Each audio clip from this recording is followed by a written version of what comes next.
The word that made him relax was guaranteed. Robert had been nervous for months. He was 71, recently widowed. He was tired of watching the market move like it had no respect for his sleep. Every time the news mentioned inflation, interest rates, or recession risk, he felt his stomach tighten. So when an advisor mentioned guaranteed income for life, Robert heard exactly what he wanted. It was not maybe, not if the market behaves, or not as long as nothing goes wrong. The word felt like a chair after standing too long. But in retirement contracts, comfort can become dangerous when one word carries too much weight. This is where many annuity misunderstandings begin. Not because every annuity is bad, or every advisor is dishonest, or retirees are foolish. The misunderstanding begins because the language is emotional, while the contract is technical. The retiree hears safety, but the contract just defines a condition. The retiree hears lifetime income,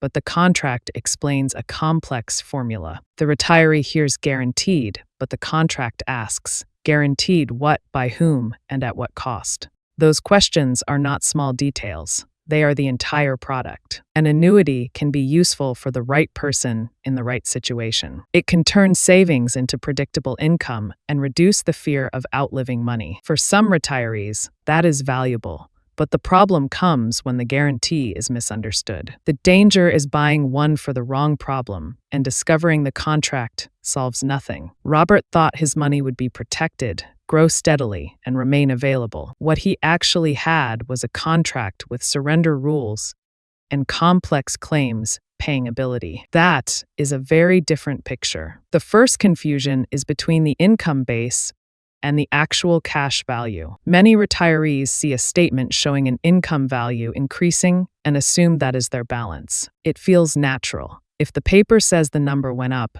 the mind says my money grew. But the income base is just a calculation used to determine future income payments. It may grow according to a rate, but that does not mean you can walk away with that cash. This difference matters because a retiree may look at one number and make decisions as if it is spendable money when the contract treats it as a benefit formula. That is not a minor misunderstanding. That is the difference between thinking you have a bank account and realizing you have a stream of rules. For Robert, that was the first uncomfortable moment. The number that made him feel safe was not the number he could take home. The second confusion is liquidity. Retirees often say they want safety, but they actually need access. Safety and access are not the same thing. A product can promise future income while making it expensive or difficult to withdraw large amounts early. Surrender charges, free withdrawal limits, or market value adjustments may apply. Tax consequences may also surprise the owner. None of this automatically means the product is wrong, but it means the money may no longer behave like a regular account. That trade-off can be acceptable if it is intentional. It can be painful if it is discovered during an emergency. Imagine a retiree who buys an annuity for peace of mind, then needs cash for a roof repair or surgery 2 years later. If they only understood the income promise and not the access rules, the product that felt safe may suddenly feel like a locked door. Robert had not been thinking about surrender rules when he heard guaranteed. He had been thinking about never being trapped. That is exactly why the access rules mattered. The third confusion is the word lifetime. Lifetime income can sound like the insurance company is promising everything, no matter what happens. But lifetime income is usually about payments continuing per contract terms.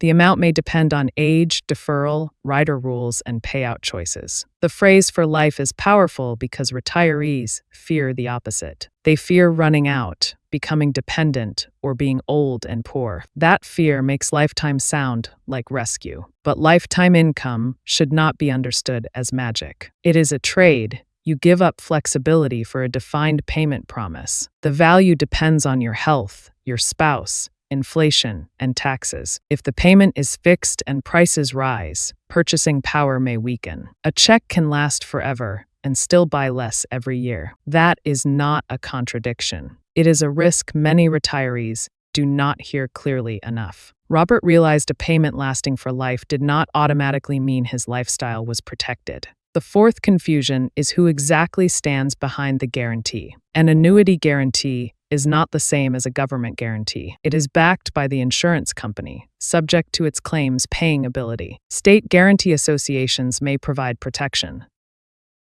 but they are not a reason to ignore company strength. When retirees hear guaranteed, they imagine something absolute. In finance, almost every guarantee has a source, a limit, and a legal structure. The question is not just whether something is guaranteed. The question is, who has to perform when the guarantee is needed? That moved Robert from comfort to due diligence. He was no longer listening for reassuring words. He was asking who had to stand behind them. This is why the best annuity conversation is not a sales pitch. It is a stress test. What happens if I need cash in year 3? Or if inflation stays high? What happens if I die early or if my spouse outlives me? What happens if I want to cancel? And what number is my actual cash value? What number is only used to calculate income? And what fees are being charged? What choices am I giving up in exchange for this promise? These questions do not attack the product. They reveal it. A good retirement product should be able to survive clear questions. If understanding the contract makes the product look worse, that is a warning sign. Robert realized the annuity might have a place, but not for the reason he believed. It was not a replacement for an emergency fund or a high-yield savings account. It was not a guaranteed investment return. He could freely withdraw. It was a contract designed to solve a specific problem, creating a predictable income stream. Once he understood that, the decision changed. He no longer asked, "Is this guaranteed?" He asked, "What problem am I hiring this contract to solve?" That is the question many retirees are missing. If the problem is market volatility, an annuity might help, or maybe a better withdrawal plan. If the problem is outliving money, income may be useful, but only after considering everything else. If the problem is wanting higher returns without risk, an annuity will not fix an impossible wish. It will only hide the trade-offs in language that sounds reassuring. Retirement is full of trade-offs. Safety has a cost, flexibility has a cost, and growth has risk. The danger is not choosing one trade-off. The danger is thinking you avoided trade-offs altogether. That is why the word guaranteed should not end the conversation. It should begin it. Guaranteed income is not the same as guaranteed cash value. Guaranteed growth for a benefit base is not the same as guaranteed investment return. Guaranteed payments are not the same as guaranteed purchasing power. Guaranteed by an insurance company is not the same as guaranteed by the government, and guaranteed for life does not mean every concern in retirement has been solved. Before Robert signed anything, he wrote 4 questions on a yellow notepad. What exactly is guaranteed? And what exactly is not guaranteed? What do I lose if I need to get out? And what happens to my spouse or heirs? Those 4 questions did more for his retirement confidence than the word guaranteed ever had. Because the goal in retirement is not to buy the product with the most comforting language. The goal is to understand your own risks clearly enough that no one can sell you peace of mind by blurring the details. An annuity can be a tool, but a tool is only helpful when you know what it is built to do. In retirement, misunderstanding the tool can be more expensive than never buying it at all.